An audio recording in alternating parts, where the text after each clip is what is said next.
Face book पे या Instagram पे कमेंट आया एक खातून का कि मेरा अपना ज़ाती तजुर्बा ये है कि जब भी आप नेकी करते हो तो उस नेकी का सिला बड़ा बुरा मिलता है। ये उनका कमेंट था ना, और जिसके बाद मैंने देखा कि और भी कुछ लोग इसी तरह के मिलते जुलते कमेंट्स कर रहे थे। यानी कि नेकी आजकल के दौर में ख़तरे से खाली नहीं है। वो ये कहना चाह रहे थे कि इंसान तो चलो किसी के लिए अच्छा करता है, लेकिन वो फिर जवाब में जिस तरह से उसका रिएक्शन आता है तो बड़ी तकलीफ़ होती है।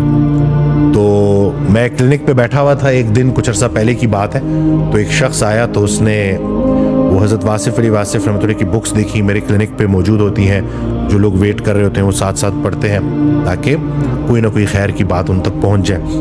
तो वो शख्स मुझे कहता है कि डॉक्टर वसीम, मैं कई साल एक सवाल को लेके फिरता रहा और हज़रत वासिफ़ अली वासिफ़ रहमतुल्लाह की किताब में मुझे उस सवाल का जवाब मिला। तो मैं बड़ा थोड़ा सा ना अटेंटिव हो गया और मैंने कहा कि क्या ऐसा सवाल था जिसका आपको जवाब मिला।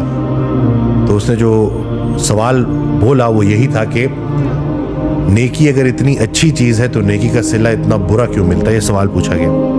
तो हज़रत वासिफ़ अली वासिफ़ रहमतुल्लाह ने जवाब दिया कि तुमने कभी नेकी की ही नहीं, क्योंकि नेकी तो खालिस अल्लाह की रज़ा के लिए की जाती है। ये तो कारोबार है कि जिसमें आप एक हाथ दे एक हाथ ले, यानी कि मैं तुम्हारे साथ अच्छा कर रहा हूँ या कर रही हूँ तो बदले में तुम भी मेरे साथ अच्छा करोगे। यानी कि अगर मकसद बंदा है तो नतीजा भी बंदा है, अगर मकसद अल्लाह हो तो नतीजा भी अल्लाह है। यानी कि आपने इखलास के साथ किसी के साथ नेकी की और उसने उस नेकी का सिला बुराई से दे दिया, तो ज़ाहिरन आपको शायद ऐसा लगे कि जैसे आपकी मेहनत रायगा हो गई, तो ऐसा कतन भी नहीं है। जिस नेकी का सिला आपको इस दुनिया में बुरा मिला इखलास के साथ की हुई नेकी का, तो वो नेकी कहीं और चली गई है और वो उस दिन काम आएगी जिस दिन और कुछ भी काम नहीं आएगा। सिक्का राइजुल वक्त उस वक्त नहीं चलेगा। सगी माँ अपने बेटे को बोलेगी कि बेटा वो और दुनिया थी जहां मैं खुद भूखी रह लेती थी और तुझे खिला देती थी, आज मैं तेरे कुछ काम नहीं आ सकती। तो वो नेकी जो आपने इस दुनिया में की थी जिसका सिला बुरा मिला, वो उधर काम आएगी।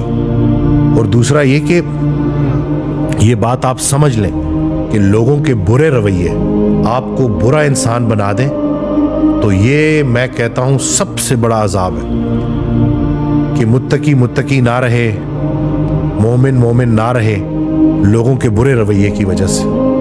तो ये सबसे बड़ा अजाब है और दुनिया में ये अजाब है। यानी कि आज हम उस जगह पे आके खड़े हो गए हैं कि हम नेकी करने से इसलिए डरते हैं क्योंकि हमें डर है कि आगे से रिएक्शन बुरा आएगा। अल्लाह किधर है फिर बीच में? अगर आप अल्लाह के लिए